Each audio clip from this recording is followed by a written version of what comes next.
नमस्कार, आपका स्वागत है। आज हम 10 प्रश्न फिर से हल करेंगे और उनसे जुड़े हुए तथ्यों को भी जानेंगे जो आपके आगामी परीक्षाओं के लिए बेहतरीन साबित होंगे। तो देखते रहें, हमारे इस चैनल को सब्सक्राइब करें ताकि आगे आने वाले जो प्रश्न विश्लेषण हैं और संपूर्ण कोर्स भी अवेलेबल करवाए जाएंगे एग्ज़ाम्स के जो विज्ञान से जुड़े हुए हैं।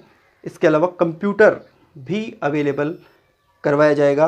तो आप चैनल सब्सक्राइब करें और शेयर करें। चलिए शुरू करते हैं आज के प्रश्नों का विश्लेषण। देखिए, पहला प्रश्न देखिए, निम्न में से कौन मुक्त जीवित नाइट्रोजन फिक्सिंग बैक्टीरिया है? नाइट्रोजन फिक्सिंग करने वाला बैक्टीरिया कौन सा है जो मुक्त जीवी है, यानी सहजीवी के रूप में नहीं रहता है? देखो, इसमें से जो बैक्टीरिया है वो है एज़ेटोबैक्टर। आंसर होगा एज़ेटोबैक्टर। ये बैक्टीरिया मृदा में मुक्त अवस्था में रहता है, यानी किसी पेड़ पौधे के साथ संयुक्त रूप से नहीं रहता है।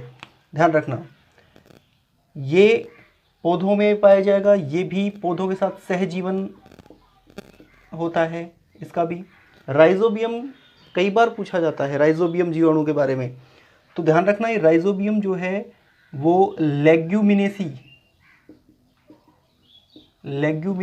कुल के जो पादप होते हैं, जैसे मटर, फलीदार पादप, उनके जड़ों में पाया जाता है और उसकी जड़ों में रहता है। असल में सहजीवन जीता है। इस तरह से ये जो जड़ें होती हैं, जड़ों के अंदर उत्तकों में प्रवेश कर जाता है और वहाँ पर गांठें बना लेता है। इस तरह से गांठें बन जाती हैं जड़ों में, और ये नाइट्रोजन फिक्सिंग करके और पौधे को देता है, और पौधा इसे पोषण प्रदान करता है, रहने की जगह उपलब्ध कराता है। इसलिए ये सहजीवन कहलाता है, यानी साथ साथ जीना, साथ साथ। तो सहजीवन का उदाहरण है राइजोबियम। ये मुक्त अवस्था में रहता है और ये नाइट्रोजन फिक्सिंग करता है। वायुमंडल में नाइट्रोजन जो गैस है उसको डायरेक्ट पौधे ग्रहण नहीं कर पाते हैं, इसलिए नाइट्रोजन को नाइट्रिक ऑक्साइड या ऑक्साइडों में बदल करके पौधों को दिया जाता है। तो इसलिए फिक्सिंग या स्थिरीकरण का काम करते हैं ये बैक्टीरिया। तो राइजोबियम मोस्टली पूछा जाता है। एज़ेटोबैक्टर मुक्त अवस्था में रहने वाला बैक्टीरिया है। दूसरा प्रश्न देखिए, लीची फल का खाने योग्य भाग है? लीची आपने खाई होगी, देखी होगी। तो लीची का कौन सा भाग खाया जाता है? देखना, लीची जो होती है, लीची में बाहरी फल भित्ति होती है, अंदर बीज के ऊपर इस तरह से एक मांसल एरिल लगा होता है। ये होता है एरिल, और ये एरिल ही खाया जाता है। लीची का जो भाग खाया जाता है वो है एरिल। देखिए, कुछ फल और कुछ खाने योग्य जो भाग होते हैं फलों के, वो पूछे जाते हैं अक्सर एग्जाम्स में। तो देखिए, देखते हैं कौन कौन से। जैसे आम की मध्य फल भित्ति खाई जाती है। आम की मध्य फल भित्ति खाई जाती है।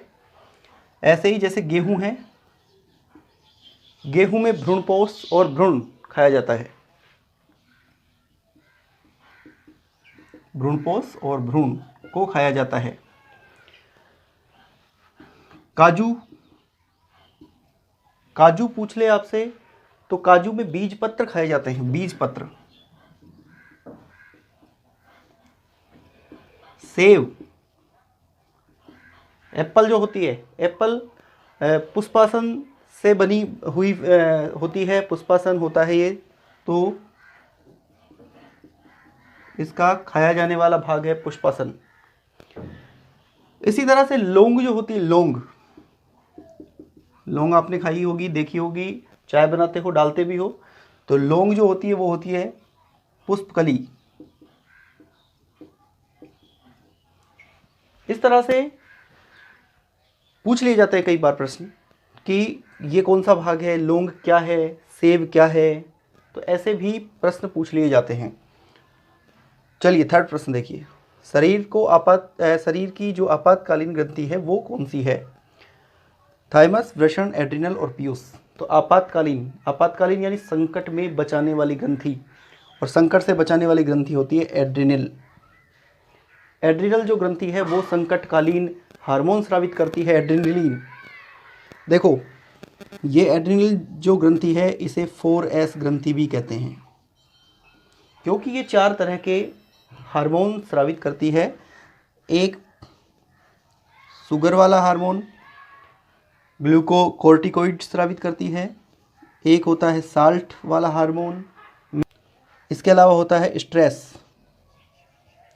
यानी तनाव से बचाने वाला हार्मोन जो एड्रेनलिन खुद है। इसके अलावा सेक्स हार्मोन स्रावित करती है ये एड्रेनल ग्रंथि। तो 4 तरह के हार्मोन स्रावित करती है, इसलिए इसको 4S ग्रंथि कहते हैं। और इससे एड्रेनलिन जो हार्मोन स्रावित होता है इसे कहते हैं 3F हार्मोन। 3F हार्मोन इसलिए कहते हैं क्योंकि जब कभी हमें डर लगता है, अचानक से कोई चीज़ हमें ऐसे लगे कि डरावनी है, तो हम सबसे पहले डरते हैं, डर। फिर डरने के बाद क्या होता है, आदमी क्या करता है, डरता है, और जब कुछ बचता नहीं ऑप्शन, तो उसके पास एक ऑप्शन है, लड़े वो, तो फाइट कर सकता है वो, लड़ना। और अगर लड़ने का मौका मिल जाए तो ठीक है, और नहीं तो फिर वो उसको रास्ता मिल जाएगा भागने का, तो वो क्या करेगा फिर, फ्लाइट यानी भाग जाएगा, तो भागना। इसलिए देखना ये जो ग्रंथि है 3F हार्मोन स्रावित करती है, और ये 3F हार्मोन डरो लड़ो भागो हार्मोन भी कहलाता है। ये हार्मोन है डरो लड़ो और भागो यानी 3F हार्मोन कहलाता है। तो इन प्रश्नों को आपको ध्यान रखना, इनके जुड़े हुए जो तथ्य हैं वो भी ध्यान रखने हैं। चलिए देखिए अगला प्रश्न देखिए, अगर अगर प्राप्त किया जाता है।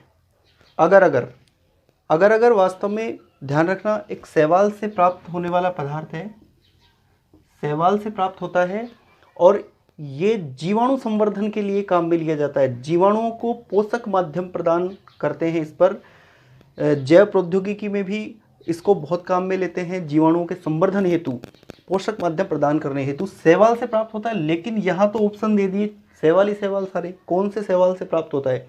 तो शैवाल कई तरह के होते हैं, लाल शैवाल जो रोडोफाइसी बोलते हैं, भूरे शैवाल फियोफाइसी बोलते हैं। तो शैवालों में भी बहुत सारी वेराइटीज़ हैं। तो ध्यान रखना ये जो अगर प्राप्त होता है वो लाल शैवाल से प्राप्त होता है।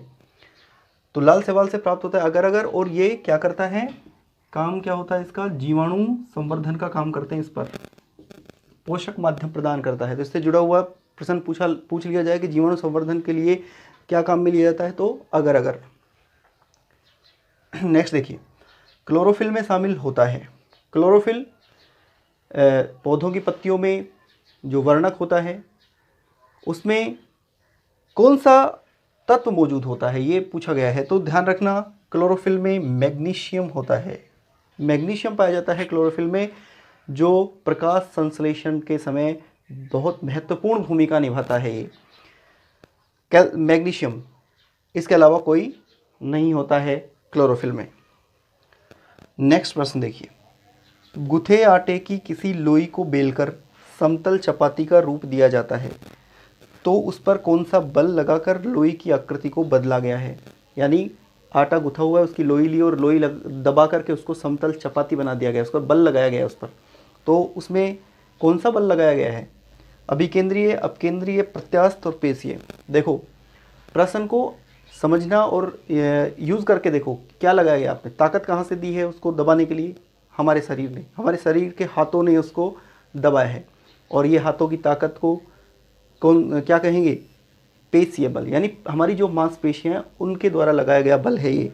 तो ये है पेशीय बल।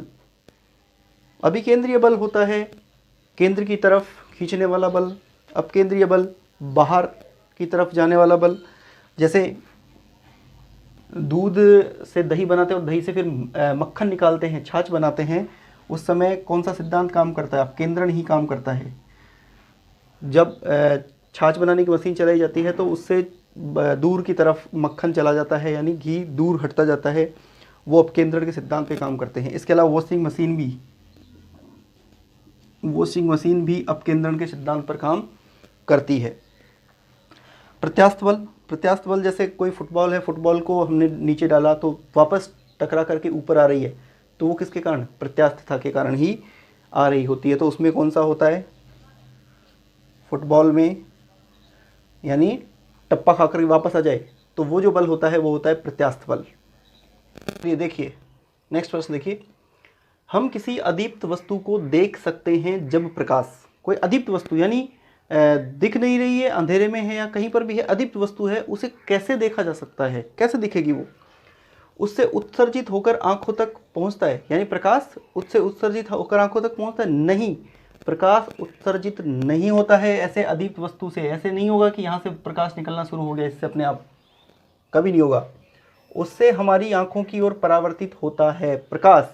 बिल्कुल, कोई वस्तु है और यहाँ से प्रकाश जाता है उस पर, अब ये प्रकाश टकरा करके और ये हमारी आंख तक पहुँचेगा वापस, ये प्रकाश गया और टकरा करके हमारी आंख तक पहुँचेगा तो हमें वो वस्तु दिखाई देगी, उससे आर पार पूर्णतः गमन कर जाता है। यदि गमन ही कर गया तो फिर तो हमें वो चीज़ बिल्कुल पारदर्शी दिखाई देगी, पता ही नहीं लगेगा गमन कर गया तो उसमें से, उसके द्वारा पूर्णतः अवशोषित हो जाता है। यदि पूर्णतः अवशोषित हो जाएगा प्रकाश, कोई भी वस्तु जो प्रकाश को पूर्ण रूप से अवशोषित कर ले वो काली दिखाई देती है, वो ब्लैक हो जाती है। तो प्रकाश जब किसी वस्तु से टकरा करके वापस परावर्तित होता है और वापस हमारी आँखों में पहुंचता है तो वो वस्तु हमें दिखाई दे जाती है। तो आंसर होगा 2 बी। नेक्स्ट देखो, भूकंप मुख्य प्रघाती तरंगों से पहले कौन सी ध्वनि उत्पन्न करते हैं। देखिए भूकंप जब आता है तो भूकंप आने से पहले एक ध्वनि उत्पन्न होती है और वो ध्वनि होती है अवश्रव्य ध्वनि। अवश्रव्य ध्वनि, और देखो ध्वनि की परास देखिए और पहले ये देखिए कि फिर क्या होता है, इसका क्या फ़र्क पड़ता है।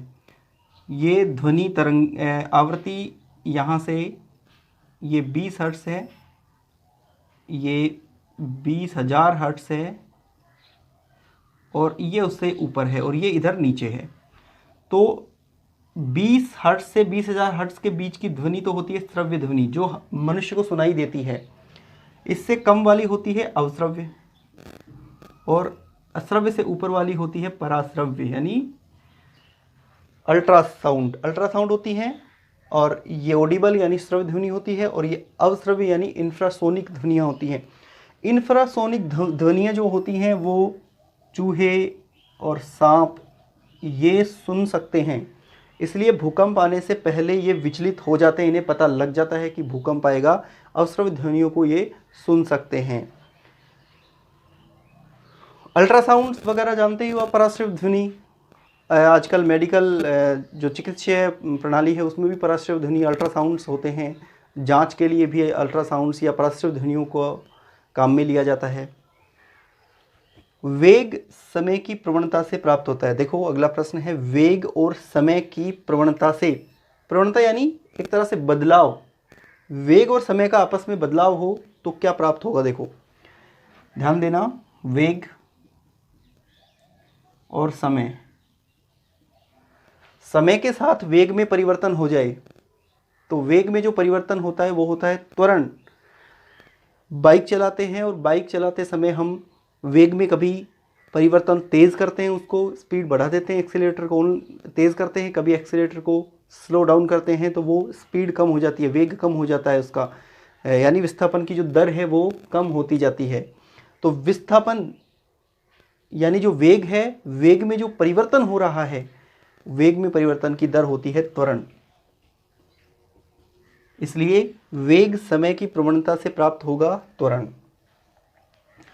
दूरी, दूरी होती है किसी एक बिंदु से चल करके और दूसरे बिंदु तक पहुंचने का जो कुल रास्ता है वो दूरी है। यहाँ से चलकर कोई व्यक्ति इस तरह से घूम करके जा रहा है, ये दूरी है, कुल दूरी हो सकता है वो 5 किलोमीटर चल के आया हो। विस्थापन, देखो इस बिंदु से और इस बिंदु तक उसने कितना फासला है, उसके बीच में कितना फासला है, ये विस्थापन है। तो दूरी और विस्थापन में यही अंतर है, विस्थापन एक दिशा बताता है यानी सदिश राशि है, जबकि दूरी सदिश राशि नहीं है। दूरी का मतलब है कि एक बिंदु से चलकर कोई व्यक्ति किस रास्ते से गया है, बहुत लंबा भी जा सकता है, वो 10 किलोमीटर चल के गया हो, लेकिन यहाँ से और यहाँ तक तो हो सकता है वो 4 किलोमीटर ही दूर हो, बिल्कुल सीधी रेखा मिलाएं तो। तो विस्थापन होता है एक सीधी रेखा, दो बिंदुओं को एक सीधी रेखा से मिला दे तो वो विस्थापन होगा। और चाल आप जानते ही हो, दूरी बटा समय, यानी किसी भी समय में चली गई तय की गई दूरी चाल होती है। अंतिम प्रश्न देखिए, चंद्रमा के पृष्ठ के निकट यानी उसकी सतह के निकट मुक्त गिर रहे हैं कोई पिंड, मुक्त रूप से गिरते विभिन्न द्रव्यमानों के दो पिंड, अलग अलग द्रव्यमान के दो पिंड है, चंद्रमा की सतह पर मुक्त रूप से गिर रहे हैं और वहाँ पर चंद्रमा पर वायुमंडल नहीं है, घर्षण भी नहीं होगा।